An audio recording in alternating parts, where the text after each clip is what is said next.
Welcome to the Hendrick Hudson Board of Education meeting. Today is Wednesday, August 24th. Can I have a motion to open the meeting? So moved. Can I have a second? Second.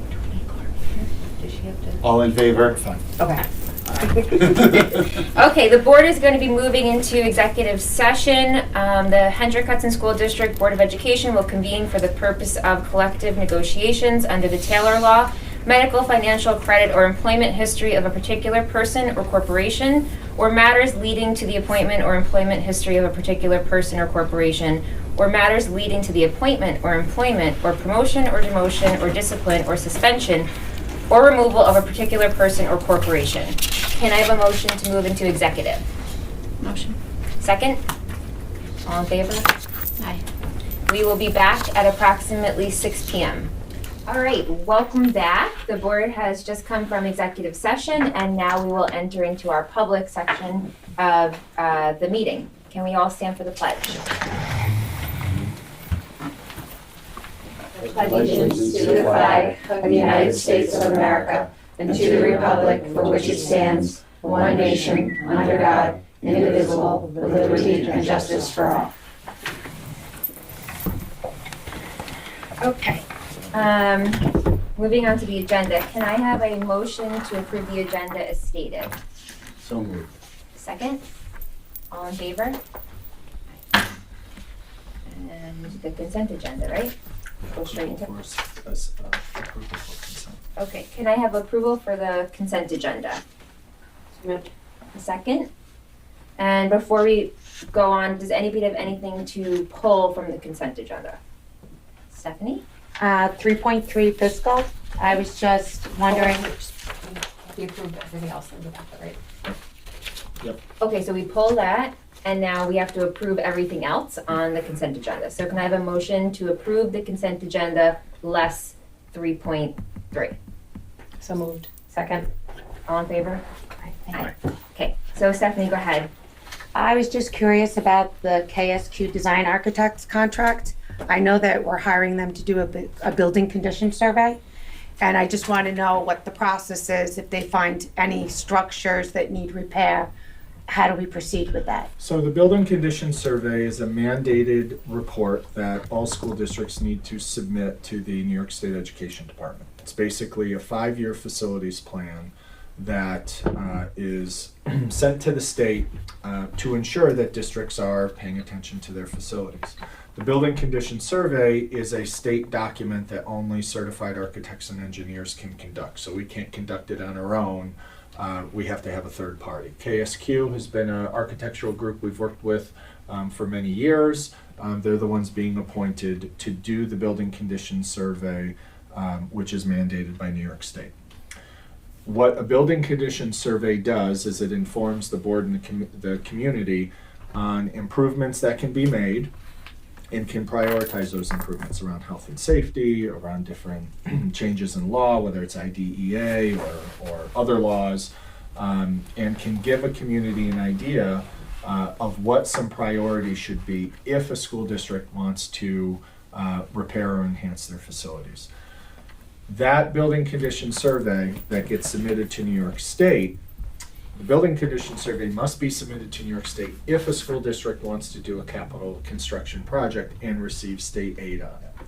So right now, well, I'll go back a couple of years. We did a $18.5 million capital project. We received around 10 to 11% state aid.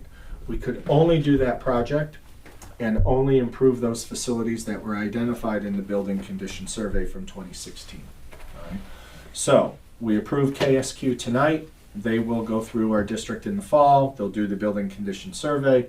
They'll submit it to the state, and then they'll sit with the board facilities committee, and then the board saying, okay, here are all the things that we believe as an independent third-party architect and engineer firm you should or could improve upon in your district, from classrooms to your transportation center, to improve your lighting, your technology, whatever. Then we would have a discussion on whether or not we want to have go forward with a capital construction project to improve some of those things that KSQ identified in the building condition survey. We would only receive state aid, which I'll fast forward a year, is going to be around 30% because we're going to receive more state aid because of Indian Point closing. We would only get 30% state aid if our plans for improvement can be tied directly to that building condition survey. So it's one of the few times that the bureaucracy of the state education department creates a really good checks and balances. So we submit the plan. It doesn't mean we're going to do a capital project. It means that if we choose to, we can receive up to 30%. It's going to be around 31% state aid, so long as what we decide to do was already in that plan from the third party. We can't whisper in their ears, oh, hey, we want new playgrounds and, a new basketball court or a new performing arts center. Their job is to be that independent set of eyes and ears to make those recommendations. So they are doing the building condition survey on behalf of the state. So that's sort of the checks and balances. So approving them tonight doesn't mean we'll do a project, but if we do a project, we have to have this already done. So it's a good thing to do because we want a report on the status of our facilities. It's been a number of years, but it doesn't necessarily mean we're going to do a capital project. But if we want to do a project, we have to have this report done in advance.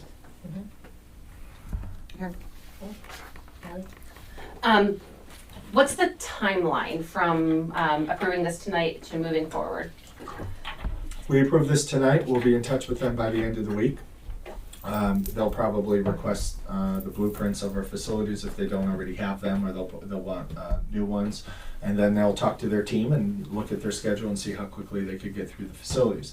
Oftentimes these things, because this would happen in the fall, are going to take place afternoons, evenings, or maybe weekends to make sure they don't disrupt our program. So they'll be the ones that will set forth the timeline because they've got to go through everything. They look in ceiling tiles, they pull up carpet, So we don't have an ETA when they're going to report back? No, because we've got to, if we approve them first, then They'll give us the timeline. Yeah, then they'll give us the timeline. Okay. And then my other question is there a possibility that they come back and say that there's work that has to be done, that is absolutely required? They can't require Okay. work. The only work that can be required is work that is if we're out of code, or work that we're out of IDEA, Individuals with And we're not. Disability Act. Okay, thank you. Yeah. Schools, I should say municipal buildings, so schools, town halls, those sort of facilities that are publicly funded are given a little more leniency and are grandfathered in a little bit more than if you were to build a private complex. The reason for that is because these facilities are publicly funded, and you need to have the public support the project, and so there's always this give and take in terms of what you must do versus what priorities are. Because what we would say as a school district is if KSQ came back, or if the process was these 10 things you must do, well, then we would say, okay, well then you, the state or whoever, needs to fund these 10 things. It shouldn't be on the shoulders of taxpayers. Okay, thank you. But if there's a safety issue, they would raise that right away, I would Oh, assume, yeah, right? so most of these reports are either color-coded or by priority. Many of them are health and safety first, then, changes in regulations that we may be grandfathered in, but it'd be good to be up to speed or up to date. And then, other considerations that would still be aidable, but don't rise to the level of health and safety. Yeah, I seem to remember we did this a while ago, and it was a big report with lots of pictures Oh, yeah. and details and assessments of each of the individual. They would take pictures of little things on the floor, like, I don't think this happened, but if there were mold or something on the floor, they would take picture of it and say, you got to remediate this right away. Yeah, I think, I'm going to give a broad range, but I think our building condition survey from 2016 identified $50 to $55 million of potential improvements. That's a lot. I mean, we've got aging buildings. We've got one of the oldest high schools in the county. Things fall apart, and they're also not cheap to fix. So, but Corey's exactly right. Some of the improvements that you'll end up seeing, or some of the recommendations, are going to be things that you will see front and center, like change the facade at you name it school because there's mold, or it's out of date or antiquated. You will see that will be aesthetically pleasing. And then there's going to be a lot of things that change the piping and the cabling and the whatever that no one's ever going to see, and those things are oftentimes the most expensive. Or change out the carpet, now you might have asbestos tile or whatever. So there are always surprises, but it's also not cheap. So, the price tag that we will receive eventually is not a mandate of what we have to do. We can pick and choose, but we have to pick and choose what comes from that report. I remember that. Yeah. And some of that made it into the capital projects. Sure. Yep. And we got money back because of it, so we Yes. didn't have to pay for the whole amount. Right. Absolutely. So the next piece is if we choose to do a capital project based on that report, then you talk about how much, right? Okay, how much do we think taxpayers can support? And then prioritize the work, and that's stressful because everyone has an opinion on what the priority should be, but what you can't really argue about are health and safety things. So that's why we start with those. Yeah. Awesome. Does anybody else have questions? So we go to this and then we move to the other pulled item. Okay. So can I have a motion to approve fiscal 3.3? Yeah. Second? One of you? There you go. All in favor? Aye. All right, moving on to the next item removed from the consent agenda is 4.1, acceptance of donations. This is a donation. The Office of Special Education has received donations in the amount of $350 to be utilized to pay for partial summer camp funding for students with significant handicapping conditions. And this is the Barbara Katzenstein Scholarship Foundation. So thank you for that. That's wonderful. Can I have a motion to approve the donation? So moved. Second? All in favor? Aye. There is? Yeah. Here, behind you. Oh, another donation. Oh, so do we approve them individually? No. I didn't. We approve don't the have second. to, but. Okay. So the second donation is, on a yearly basis, the district disposes of approximately 250 to 350 Chromebooks that have expired for student use. This year, the HHCEF is partnering with the district to donate 50 expired Chromebooks to the Lukov Gymnasia School District in the Ukraine. How cool. The Board of Education, that's not it. Just that? There's nothing else? Yeah, so you're approving, as you just accepted a donation into the district, you're approving a donation out. Oh, okay, so this is a donation out of the district. Got it. Of 50 Chromebooks. Awesome. Can I have a motion to approve this donation? Second? All in favor? Aye. I didn't see two on here. All right, so now we move on to the superintendent's report. Yeah, two quick updates. We are in back to school mode. Sorry to all the kids, but we had two meet and greets today. This morning, Lauren Scollins at the middle school met with around 35 parents and students, and Anthony Giovinazzi met with faculty, staff, and students at the high school. There'll be a virtual meet and greet, another one at the high school on the 29th. And next week on the 31st and September 1st are our meet and greets at the elementary schools by grade level. So please check out our website. I know the principals sent a communication home last week, and I believe they're going to send another one home before next week. But we have a nice one-pager of where and when all the meet and greets are on our website and on our social media. And some breaking news from a number of hours ago. We met with our state senator, Pete Harcum. Through the budget process last spring, he secured an additional $1 million directed to our school district. Mr. Harcum, Senator Harcum, has been a very close friend and advocate of Hendrick Hudson ever since he's joined the Senate. He helped us secure over $64 million in power plant cessation funds to help offset the dwindling pilot from Indian Point, and was able to negotiate with the Senate an additional $1 million to our school district. So we posted that, he posted it, and we posted it late this afternoon. All of the resources help. Will help us maintain all of our programs, will help us maintain affordable cost of living and low taxes in our school district, and we thank the Senator for his advocacy and networking with his colleagues to get this done. that'll be reflected in next year's school budget? Be reflected in this year's This school year. budget. So the press release from the senator talked about fiscal year '23. We're on 2 different fiscal years. The state fiscal year is April 1 to March, whatever it is, and we're July 1st to June 30th. So it was approved in last year's budget. They call it fiscal year '23. For us, it's the 22-23 school year. Thank you.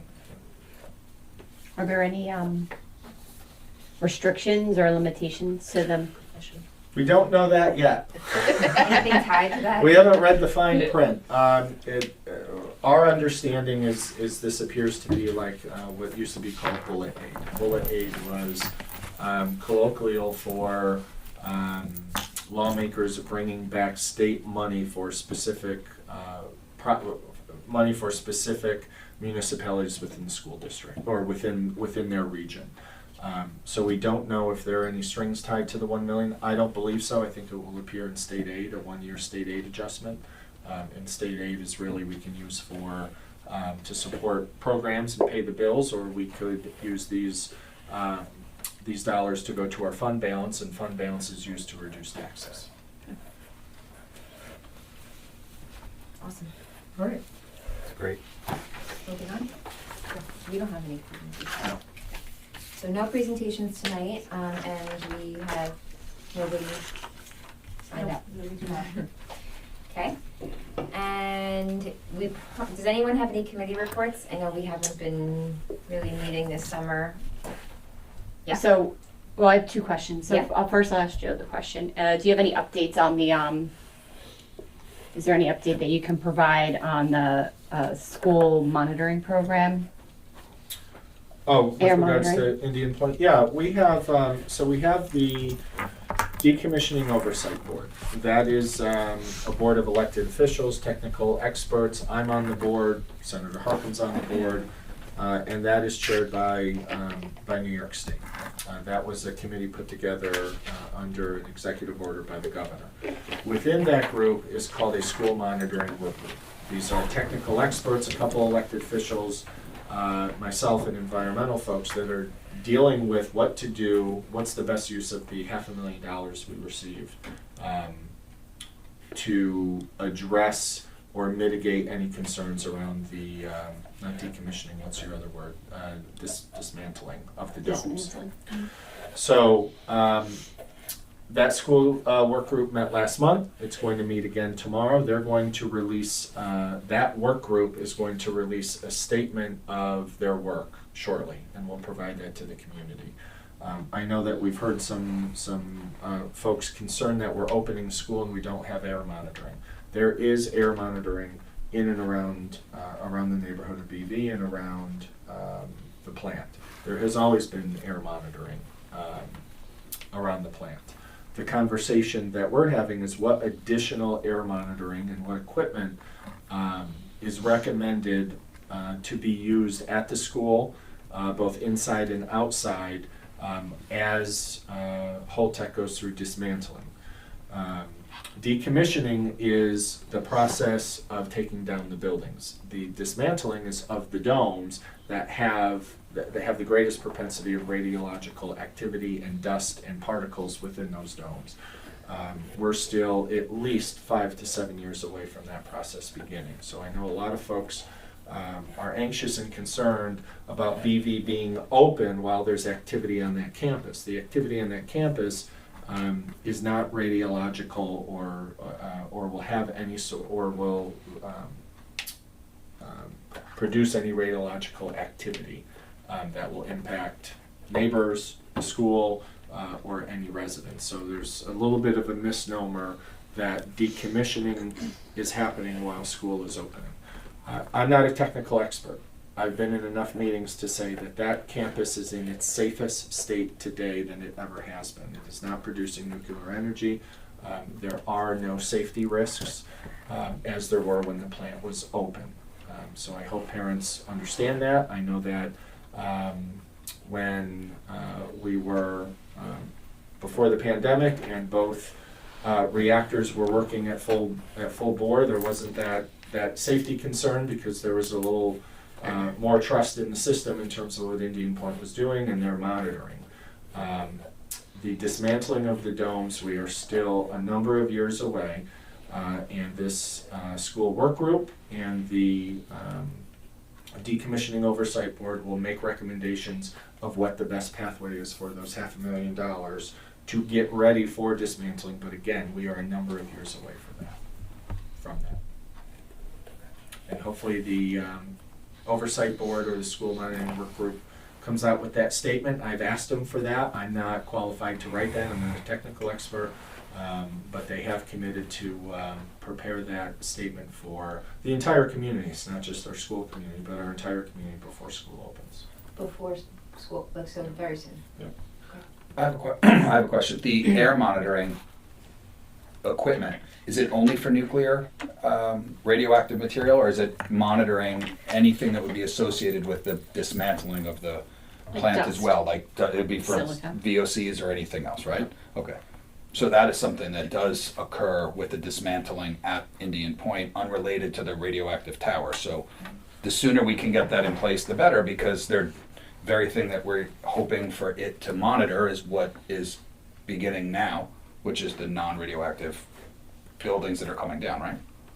So it makes sense that we have this sooner than later, Well, not 5 to 7 That years. exists. I mean, there is monitoring that exists. That is That's nuclear monitor, radioactive monitoring now, right? Or do we have All dust air monitoring quality, too? yeah. Good. air All quality monitoring. Okay, great. What exists right now is air quality monitoring. Perfect. What we were given was $500,000 to improve or enhance or add equipment in and around the school proper. Got it. Okay, thank you. I think you had two So, questions. and then, not a question, so a few of us were on the WESPA meeting, Westchester School Board Association, Westchester Putnam School Board Association. So I think myself and all the new board members were on. thank you, guys. Yeah, so, but really it was very introductory. It was really just, we just met, we went over the, sort of the pillars of what our role is, our advocacy, and what we presented was where we left off last year, with what the priorities were that we were advocating under, and then looking for everyone to kind of go back and look at those and decide what we want to do going forward for this year. That's really what we How got many through. people are part of that? So I think on the phone call there was like a little over a dozen, maybe. Yeah, a a little more. dozen? Yeah, I'd say like 20, Yeah. 20 something. So we were 25% of the call. Yeah. Nice. So, I mean, one thing they did talk about is just looking at, I think that one of the biggest conversations was just looking about if there was a possible downturn in the economy, like how are we preparing ourselves for that? I think that was probably the biggest point that we left with, and the risks as a group for us to look at that and how we could advocate to the state to ensure that we are able to keep our programs. So just for everyone to hear. Awesome. That's great. Thank you. So, I don't know if this is the right time, but Carmen, I think we should put Jen or Erica or somebody's info.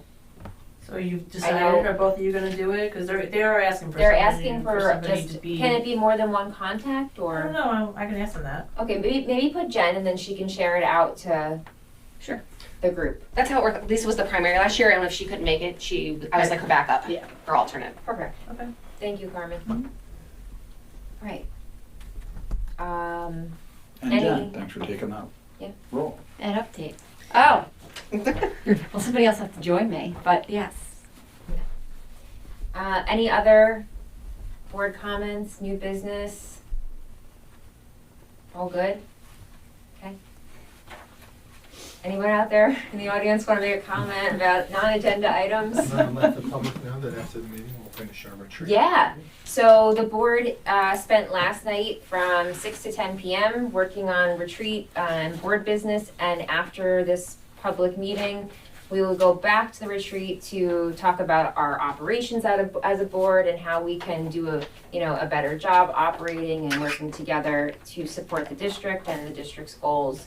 And we will share with the public a little bit about what comes out of the retreat in the next meeting or the following, later in See what we September. get through today. Okay, so maybe later in September. And that's it. The one thing are we gonna get a Princeton plan update next week? Yeah. Okay.